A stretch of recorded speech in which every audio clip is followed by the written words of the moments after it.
Welcome to episode 4 of Absurdities. In this episode, we have another Ice 9 combo here, this time combined with the Mystery Urn.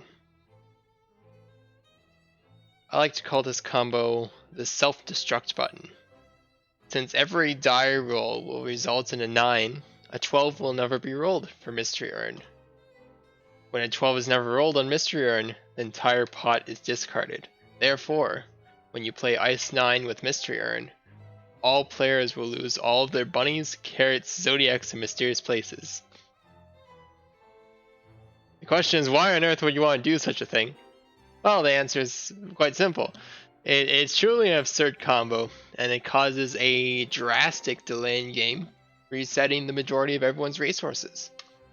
The reason why you'd want to do that is if you're really behind. If your opponent has 40 carrots and you have 10, maybe it's time to hit the self-destruct button.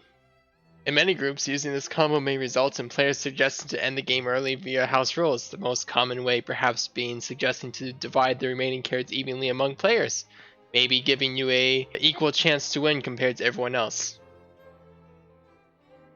Use it with caution, however. Be aware that you are increasing game length by several hours, assuming your opponents don't suggest to use house rules. And during those several hours, your opponents may retaliate accordingly. The average player is not pleased with delay of game. This has been episode 4 of Abu's Absurdities, looking at Ice 9 with Mystery Urn, the Self-Destruct Button combo. And as always, Jeff bless.